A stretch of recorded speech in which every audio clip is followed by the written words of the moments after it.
First ever factory outlet Mukunda jewelleries KBHP Somajiguda Suchitra Hanamkonda Kothapet Chandanagar Khammam.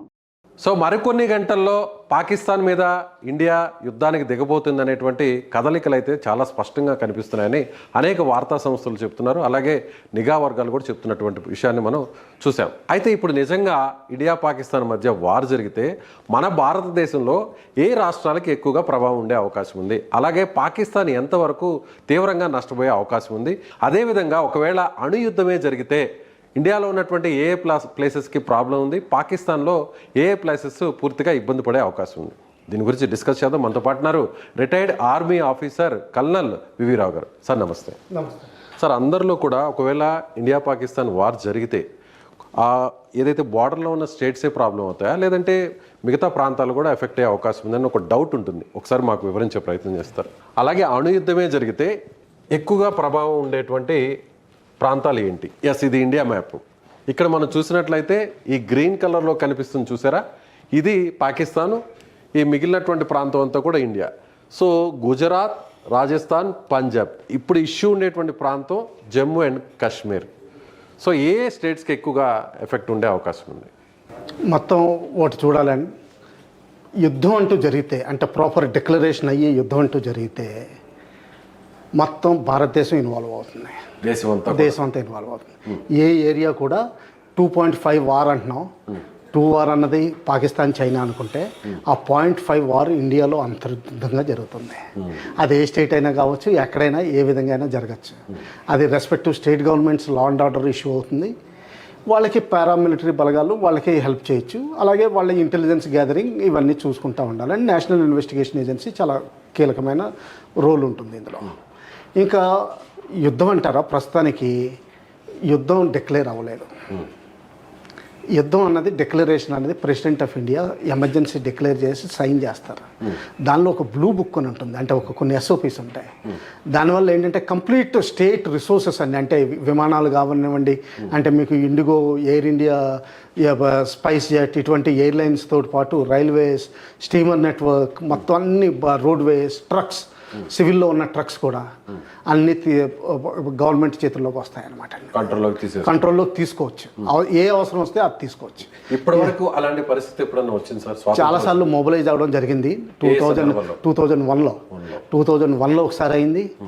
1999 Kargil టైంలో కూడా కొంతవరకు చేసాం, కానీ అప్పుడు లిమిటెడ్ వార్ అయింది. లిమిటెడ్ వార్ అంటే వార్ కేవలం కార్గిల్ ఏరియాకి పరిమితం చేసాం. ఈ ప్రాంతానికి ఈ ప్రాంతానికే పరిమితం చేసాం, ఇంకా ఇక్కడికి కూడా రాలేదు. ఆ ప్రాంతానికి లిమిటెడ్ వార్ అన్నది చేసాం. సో ఇప్పుడు ఇష్యూ ఇక్కడ నడుస్తుంది, ఇది ఈ ప్రాంతంలో నడుస్తుంది. ఇదంతా కూడా జమ్మూ అండ్ కాశ్మీర్. సో పంజాబ్ కూడా బార్డర్ని షేర్ చేసుకుంటుంది, రాజస్థాన్ షేర్ చేసుకుంటుంది, గుజరాత్ షేర్ చేసుకుంటుంది. సో ఇప్పుడు ఈ బార్డర్ అంతా కూడా ఆర్మీ వెళ్ళిపోతుంది. అప్పుడు ప్రజెంట్ ఇప్పుడు బార్డర్లో ఆర్మీ ఉందా? అంటే జమ్మూ అండ్ కాశ్మీర్ మినహాయించిన స్టేట్స్లో ఆర్మీ లేదండి. బోర్డర్ మీద ఆర్మీ లేదు, ప్రస్తుతం లేదు. అదేమవుతుందంటే అండి, మన అసీం మునీర్ గారు స్పీచ్ ప్రకారం ఏంటంటే ఆయన ఏమన్నారంటే కాశ్మీర్ ఇస్ ద జగులర్ వీన్, అంటే వాళ్ళకున్న తల తెగిపోయేంత పరిస్థితి అయ్యే విధంగా కాశ్మీర్ ఇష్యూ ఒకటే ఉందని చెప్పారు. అంటే ఏంటంటే మిగతా స్టేట్స్కి ఆయనకి సంబంధం ఏమీ లేదు, కాశ్మీర్ గురించే మనం ప్రస్తుతం ఆలోచిస్తున్నాం. అలాగే టెర్రరిస్ట్ ఇన్సిడెంట్ జరిగింది కూడా కాశ్మీర్లోనే. దీనికి వర్స్ట్ ఎఫెక్టెడ్ కాశ్మీర్ ప్రజలు కూడాను. అలాగే మన పార్లమెంట్ రిజల్యూషన్ పివి నరసింహరావు గారి టైం నుంచి POK నాన్ నెగోషియబుల్ అన్నారు. అంటే ఏంటంటే దాని మీద నెగోషియేషన్, అది ఇండియాదే అని చెప్పారు. అప్పటి నుంచి ఎంతో నీళ్లు పారినాయి, సింధు నదిలో కానీ, గోదావరిలో కానీ, గంగాలో కానీ. ఏదైతే అయిందో ఇప్పుడు ప్రస్తుతానికి ఆర్టికల్ 370 తీసేసిన తర్వాత ఈ మిగతా ఏరియాస్ కూడా మనం వెనక్కి తీసుకుంటామని పార్లమెంట్లో స్పష్టంగా చెప్పడం జరిగింది. దీనితో పాటుగానే అక్కడ కొన్ని ఎమ్మెల్యే వేకెన్సీలు 12 ఎన్నో ఖాళీగా పెట్టడం జరిగింది. మన జమ్మూ కాశ్మీర్ అసెంబ్లీ ఇప్పుడు ఎన్నికైంది చూసారా, అందులో కొన్ని అసెంబ్లీ వేకెన్సీలు ఖాళీగా ఉన్నాయి. ఎందుకోసం? ఎందుకంటే ఆ సీట్లు ఒక POKలోవి ఎన్నికలు అవ్వలే, మనం కండక్ట్ చేయలేకపోతున్నాం ప్రస్తుతానికి. మన భూభాగమే కాబట్టి వాళ్ళ సీట్లు వాళ్ళకి ఉన్నాయి. రేపు ఒకవేళ మనం వెనక్కి తీసుకున్న రోజుని వాళ్ళకి బై ఎలక్షన్స్ పెడతారు, బై ఎలక్షన్స్ పెట్టి వాళ్ళు వెళ్ళిపోవడం జరుగుతుంది. ఓకే. వాళ్ళు కాశ్మీర్ అసెంబ్లీలో పార్టిసిపేట్ కూడా చేయడం జరుగుతుంది. అలాగే ఇంకొక చేంజ్ ఒకటి వచ్చింది ఏంటంటే, అంతకుముందు వరకు కాశ్మీర్ నుంచి వింటర్లో జమ్మూ వచ్చేది రాజధాని, ఇప్పుడు అది కూడా మానేసేవాడిని. ఓకే. వింటర్ లో జమ్మూకి వచ్చేది క్యాపిటల్, సమ్మర్ లో శ్రీనగర్కి వెళ్ళిపోయింది. శ్రీనగర్ తర్వాత అక్కడ శాంతి వచ్చింది, టూరిజం విపరీతంగా పెరిగింది. 2.4 మిలియన్ టూరిస్టులు వచ్చినట్టు, 2.4 crore 24 crore అంత టూరిస్టులు వచ్చినట్టు లెక్క. ఎంత 64 lakh పాపులేషన్ కాశ్మీర్లో ఎంత ఇంపాక్ట్ ఉంటుంది చూడండి. అదంతా అయిన తర్వాత అది పాకిస్తాన్కి పడలేదు. అందువల్ల ఈ టెర్రరిస్ట్ అటాక్ చేసి కాశ్మీర్ ఇష్యూ ఇంటర్నల్గా రేజ్ చేస్తున్నారు. ఇంకో విషయం ఏంటంటే అండి, వాళ్ళకి అంతర్గతంగా కూడా చాలా ప్రాబ్లమ్స్ ఉన్నాయి. ఎకానమీ ఫెయిల్ అయిపోతుంది, పొలిటికల్ స్టెబిలిటీ లేదు, మెయిన్ గెలిచిన లీడర్ అపోజిషన్ లీడర్లుగా ఉన్నారు, గెలిచిన క్యాండిడేట్స్ ఇండిపెండెంట్ క్యాండిడేట్స్ కింద సెనేట్లో ఉన్నారు, మైనార్టీ లీడర్ ప్రైమ్ మినిస్టర్ చేస్తున్నారు. బలూచిస్తాన్లో ప్రాబ్లం నడుస్తుంది. బలూచిస్తాన్ అంటే ఈ ఏరియా వస్తుందండి, దాదాపు ఆ ఏరియా నడుస్తుంది. అలాగే ఈ NWFP ఈ ఏరియాలో కూడా ఇక్కడ ప్రాబ్లం నడుస్తుంది. ఆఫ్ఘనిస్తాన్తో బార్డర్ షేర్ అయ్యే ప్లేస్. దాంతో పాటుగా ఈ టెర్రరిస్ట్ యాక్టివిటీస్ వాళ్ళ ఓన్ కొంతకాలం తర్వాత ఏంటంటే, సింహం ఏంటంటే దాన్ని జూలు విదిల్చుకుంటుంది. ఆ సైడ్ని టెర్రరిస్టులను ట్రైన్ చేసి వాళ్ళ ఓన్ ఇంటర్నల్గా కూడా షియాస్ సున్నీ ప్రతిసారి మొహరం రోజుని షియా మాస్కులను అటాక్ చేయడం జరుగుతుంది. ఈసారి కూడా జరిగింది, చాలామంది చనిపోవడం జరిగింది. ఇవన్నీ జరుగుతున్నాయి సార్. పర్టికులర్గా మనం ఇప్పుడు వస్తే ఈ పాయింట్కి వస్తే, ఒకవేళ వార్ జరిగిందే అనుకుందాం, ఇన్ కేస్ ఆఫ్ ఆ సిచ్యువేషన్ వచ్చింది, అప్పుడు పాకిస్తాన్లో ఉన్నటువంటి తాజాగా ఒక మంత్రి కూడా చెప్పాడు, మా దగ్గర 130 పైగా అణుబాంబులు ఉన్నాయి, సో వాటిని భారత్ మీద ప్రయోగించడం కోసమే అంటున్నారు. ఒకవేళ పాకిస్తాన్ నుంచి అణుబాంబులు వేస్తే మన దేశంలో ఏ ప్రాంతాల వరకు కవర్ చేసే అవకాశం ఉంది? అంటే ఆ సిచ్యువేషన్ రాకూడదని అనుకుందాం, ఒకవేళ చేస్తే ఎంతవరకు అవకాశం ఉంటుంది? అలాగే మనం పాకిస్తాన్ని పూర్తిగా తుడిచిపెట్టేయచ్చా? ఫస్ట్ థింగ్ మనం ఆలోచించాల్సింది ఏంటంటే, న్యూక్లియర్ డాక్ట్రిన్ ఒకటి తయారైన డాక్యుమెంట్ ఒకటి ఉంటుందండి. మన ఇండియా బేసిక్ పాలసీ అంటే వన్ వర్డ్లో చెప్పాలంటే నో ఫస్ట్ యూజ్ పాలసీ. అంటే మేము ఎప్పుడు ఫస్ట్ టైం వాడాం, ఎంత పరిస్థితి వచ్చినా మేము వాడాం. కానీ వేరే వాళ్ళు వాడితే మాత్రం మేము వాడదలుచుకున్నాం. వాడుతున్నారనే సమాచారం వచ్చినా కూడా మనకు వాడేటువంటి అవకాశం ఉంటుంది? లేదండి. వాళ్ళు యాక్చువల్గా ఫిజికల్గా అది ఏంటంటే ఇంటెలిజెన్స్ కానీ ఎగ్జిక్యూషన్ అయ్యేంత వరకు అది ఉండదు. ఫస్ట్ హిట్ మనం తీసుకోవాల్సి వస్తుంది బహుశా. అందులో అప్పుడే పేరు వస్తుంది. అలా ఏం కాదండి, అందులో క్లారిటీ వచ్చేస్తుంది ఎవరు వేశారన్నది. అంత ఈజీ ఏం కాదు, ఎందుకంటే అది మిసైల్ ద్వారా పంపించాలి, లేకపోతే ఎయిర్ క్రాఫ్ట్ ద్వారా పంపించాలి. కొన్ని టాక్టికల్ మిసైల్స్ అయితే మాత్రం అంటే బోర్డర్ ఏరియాస్లోనే ఫైర్ చేయొచ్చు. టాక్టికల్ రౌండ్స్ కూడా ఉంటాయండి, అంటే బిలో 2 kiloton అంటే చిల్లర పైసల్లాగా అవి ఆర్మీ స్థావరాల మీద వాడచ్చు. అలా కాకుండా కొంచెం డర్టీ బాంబ్స్ ఉంటాయండి. డర్టీ బాంబ్స్ అంటే ఏంటంటే, ఈ శుద్ధి చేసిన యురేనియము, ఇటువంటి జిర్కోనియం, ఇటువంటి మెటీరియల్స్ ఉంటారు చూసారా, రేడియో యాక్టివ్ మెటీరియల్, అవి తీసుకొచ్చి నదుల్లో కలపడం, లేకపోతే ఇటువంటివి చేస్తూ ఉంటారు. దీన్ని డర్టీ బాంబ్స్ అంటారు. అంటే డ్యామేజ్ ఎక్కువ, మనుషుల్ని చంపబోవచ్చు, కానీ రేడియేషన్ వల్ల దానివల్ల తెగుళ్ళు వచ్చేస్తాయి, జెనెటిక్ డిఫెక్ట్స్ వచ్చేస్తాయి ఏరియాలో. దీన్ని ఆ డర్టీ బాంబ్ చేసే అవకాశాలు కూడా ఎక్కువ ఉన్నాయి. డైరెక్ట్గా బాంబ్ని వేయడం కంటే కూడా ఇలా కూడా చేస్తారు, డర్టీ బాంబ్స్ కూడా వేస్తారు. ఇలా కూడా చేయొచ్చు. ఓకే. ఆ ప్రమాదం కూడా ఉంది. ఎందుకంటే అది నేను చేయలేదని చెప్పేస్తాడు. నాకు అసలు సంబంధం లేదు, మీ వాళ్ళే చేసుకుని ఉంటారు, మీ వాళ్ళే ఇండస్ట్రియల్ రిసోర్స్ వెళ్ళిపోయి కలిసిపోయి ఉంటుంది. ఎందుకంటే హైదరాబాద్లో చాలా ఫ్యాక్టరీలు ఉన్నాయి, అక్కడే యాటమ్ బాంబుకి అటామిక్ ఎనర్జీ రాడ్స్ కూడా తయారు చేసేది ఉంది. బహుశా ఆ రాడ్స్ ఎక్కడో లీక్ అయిపోయి హైదరాబాద్లో కలిసిపోయింది, మన మీదే వేస్తారు. ఇప్పుడు వాళ్ళ దగ్గర ఉన్నటువంటి ఏదైతే వార్ ఎక్విప్మెంట్ చూస్తే మిసైల్స్ కావచ్చు, లేదంటే వాళ్ళ దగ్గర ఉండండి, ఈ మధ్యలో కవర్ చేస్తాను. పాకిస్తాన్ది మాత్రం 4 పాయింట్లు చెప్పారండి ఎప్పుడు న్యూక్లియర్ బాంబు వాడతారు.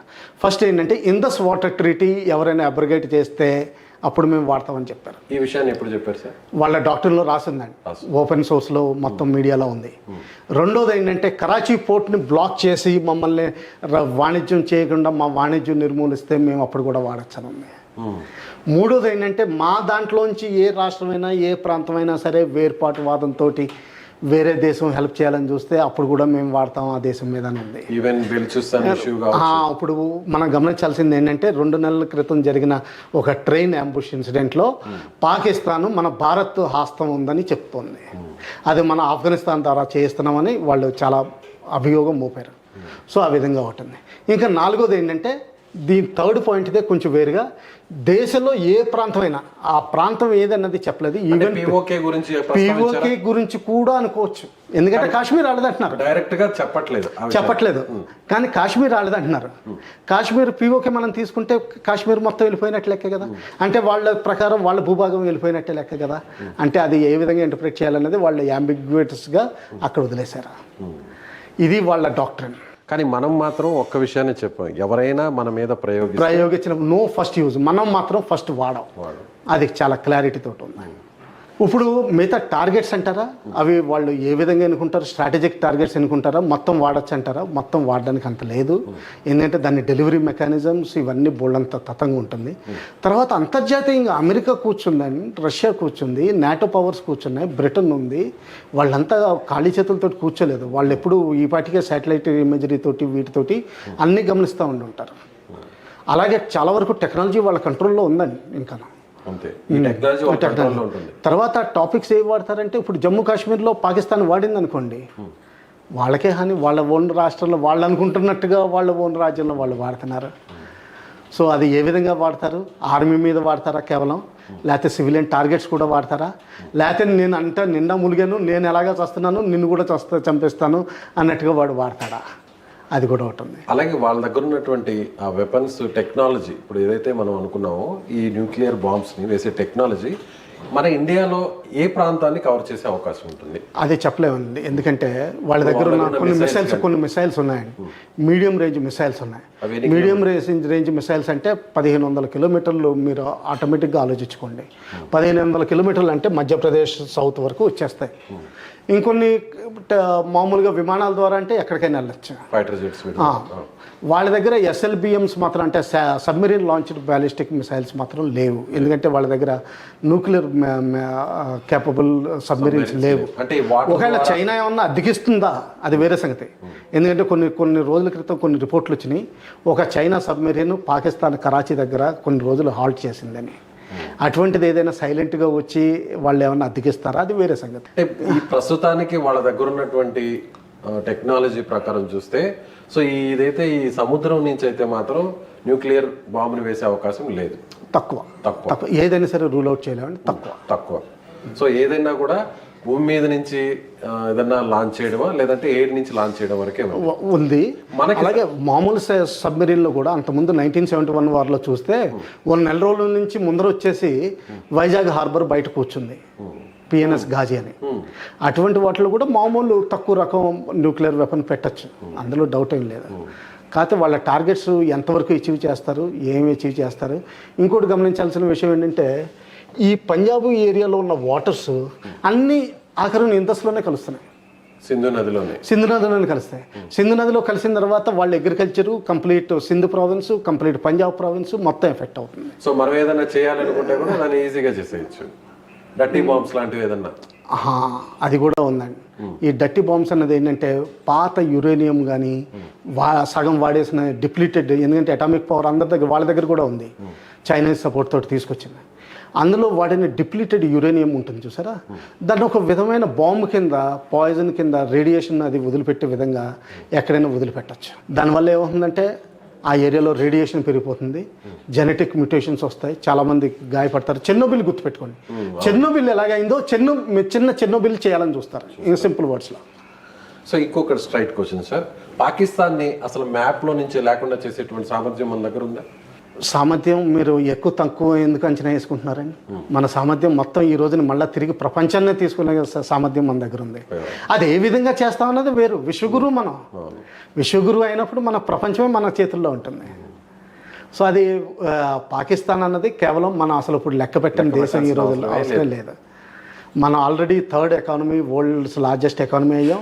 రానున్న దేశాల్లో మనకున్న ఇంటలెక్టు, మనకి యూత్ పవర్ ఎక్కువ ఉంది. నెక్స్ట్ 40 years యూత్ పవర్ ఎక్కువ పనిచేయగలిగే, ఎక్కువ మ్యాన్ హౌస్ పెట్టగలిగే క్షమత ఉంది మనకి. దానివల్ల మనం సూపర్ పవర్ అవుతాం, ప్రపంచాన్ని శాసిస్తాం తప్పితే కానీ కేవలం పాకిస్తాన్ గురించి ఆలోచించాల్సిన అవసరం లేదు. ఇప్పుడు న్యూక్లియర్ టెక్నాలజీని వాడుతున్నారు అనేటువంటి సమాచారం మనకున్నటువంటి నిఘా వ్యవస్థ ద్వారా కానీ, రాడార్స్ ద్వారా కానీ ఏమన్నా మనం ముందుగానే అలర్ట్ చేసుకోవచ్చా? చేసుకోవచ్చని ఇంటెలిజెన్స్ వర్గాలు పనిచేస్తూనే ఉంటాయి. కానీ న్యూక్లియర్ వెపన్స్ అన్నది వాడడం అంత ఈజీ కాదండి. ఇదేంటంటే భయపెట్టడానికి తప్పితే కానీ, మురిగే కుక్కకు తప్పితే కానీ ఎంతవరకు నిజంగా కరుస్తుంది. కుక్కగా చిన్న కుక్క అయినా బొచ్చు కుక్క అయినా కరిస్తే మనకి ర్యాబీస్ వచ్చే అలా ఇది ఉంటుంది. కానీ ఎంతవరకు ఎఫెక్టివ్ ఉంటుంది అన్నది ఇది నిజంగా డౌట్ఫుల్. ఇప్పుడు వరకు ఎక్సెప్ట్ వన్ డెమాన్స్ట్రేషన్ హిరోషిమా నాగాసాకిలో తప్పితే ఎప్పుడు ఉపయోగించబడిన అవకాశాలు కనిపించలేదు. దాదాపు 20,000 పైన న్యూక్లియర్ వెపన్సే ఉన్నాయి ఒక్కొక్క సూపర్ పవర్స్ దగ్గర. అయినా కానీ వాడడం చాలా కష్టం అవుతుంది. సో మన దేశంతో పాటు పాకిస్తాన్, అమెరికా, చైనా, రష్యా వీటి దగ్గర మాత్రమే ఉన్నాయి న్యూక్లియర్ వెపన్స్. కొన్ని అన్అఫీషియల్ రిపోర్ట్స్ ప్రకారం ఇజ్రాయెల్ దగ్గర కూడా ఉన్నాయి. కొంతమంది ఇరాన్ దగ్గర కూడా వచ్చినాయి అంటారు. ఇరాన్ దగ్గర వాళ్ళ టెక్నాలజీ కొంచెం డెవలప్ చేసుకుంది అంటే. సో అదేవిధంగా వార్ వస్తే ఈ బార్డర్ అంతా కూడా కవర్ చేస్తుంది మిలిటరీ, అంతేనా? పాకిస్తాన్ని షేర్ చేసుకునేటువంటి అది వదిలేండి. అంటే ఆర్మీని పని చేసుకునేవ్వండి. అంటే ఏమవుతుందంటే వాళ్ళు ఎలా చేస్తారన్నది బార్డర్ ఏరియాలో BSF కూర్చుంటే చాలా ఆర్మీకి అంతే. ఆర్మీ ఎలాగెళ్తుందన్నది డీప్గా పాకిస్తాన్లో కట్ చేసి వెళ్తుందా? ఎందుకంటే నేను చెప్తున్నాను, ఈ రోడ్డు ఉంది కదండి, వాళ్ళకున్న మెయిన్ ఇంపార్టెంట్ రోడ్డు ఇలాగ వస్తుంది. ఇది కరాచీ. ఇక్కడ ఎక్కడ ఇంటర్డిక్ట్ చేసినా వాళ్ళు మొత్తం పాకిస్తాన్ కట్ అయిపోతుంది. సో మీరు అనుకున్నది పంజాబ్ నుంచి కానీ ఇటు కానీ ఇక్కడ నుంచి సెంట్రల్ ఇండియా కానీ ఇలాగ ఒక గీత గీసామనుకోండి, చూడండి ఎక్కడికి వెళ్ళిపోతుందో. సో ఎటువైపు నుంచి అయినా కూడా అటాక్ చేసే సామర్థ్యం మనకుంది. ఆఖరికి ఇక్కడి నుంచి కూడా చేయొచ్చు, ఎందుకంటే ఆల్రెడీ వెస్టర్న్ ఫ్లీట్ ఉంది. కొన్ని లాంచ్లు తీసుకుని మన ఇన్ఫెంట్రీని పంపించేయడం జరుగుతుంది. సో అటు సముద్రం నుంచి అయినా భూమి అక్కడ కూడా చేయొచ్చు. మన ఇమాజినేషన్ వాళ్ళు తట్టుకునే శక్తి ఉందంతే. ఒకవేళ నిజంగా తాండవం జరిగి మొత్తం అందరూ వాడుకున్నా కానీ మన దగ్గర ఇంకో కేపబిలిటీ ఉందండి. Submarine launched ballistic missiles Pakistan దగ్గర కేపబిలిటీ లేదు, మన దగ్గర ఉంది అది. అంటే మొత్తం అంతా ఇదైపోయిన తర్వాత కూడా సముద్రం నుంచి మనం న్యూక్లియర్ వెపన్స్ వాడి మొత్తం పాకిస్తాన్ని నేలమట్టం చేయగలిగే కెపాసిటీ మనకుంది. సముద్రంలోంచే మనం ల్యాండ్ వార్ఫేర్ కూడా చేయాల్సిన అవసరం లేదు. ఒకవేళ అంతా అయిపోయిన తర్వాత కూడా మనకి ఇంకా క్షమత ఉంది. అదే దీన్నే న్యూక్లియర్ ట్రయడ్ అంటారు. అంటే by air, by water, by road, భూమి మీద. సో ఇది చూసారుగా, ఎవరు కూడా భయపడాల్సినటువంటి అవసరం లేదు. పాకిస్తాన్ అణుబాంబుల పేరుతో బెదిరిస్తున్నప్పటికీ అరిచే కుక్క ఎప్పుడు కూడా కరవదు అనేటువంటి సామెత కూడా గుర్తు వస్తుందనేది వివిరావు గారు చెప్తున్నారు. కాబట్టి ఎవరు భయపడాల్సిన అవసరం లేదు. అణుబాంబులు వేసేటువంటి పరిస్థితి అయితే రాదు. ఒకవేళ వేయాలనేటువంటి ఆలోచన పాకిస్తాన్కు వచ్చినా కూడా దాన్ని వెంటనే అడ్డుకునేటువంటి శక్తి సామర్థ్యాలు మన వద్ద ఉన్నాయి. అలాగే పాకిస్తాన్ను ఎటువైపు నుంచి అయినా కూడా, ఆకాశం మీద నుంచి అయినా, లేదంటే భూమిపై నుంచి అయినా, లేదంటే సముద్ర జలాల నుంచి అయినా కూడా పూర్తిగా మ్యాప్లో నుంచి లేకుండా చేసేటువంటి శక్తి సామర్థ్యాలు, అలాగే మిలిటరీ వ్యవస్థ కూడా మన వద్ద ఉన్నాయని ఆయన చెప్తున్నారు. మీరేమనుకుంటున్నారు? మీ అభిప్రాయం ఏంటి? కామెంట్ చేయండి. Thank you so much.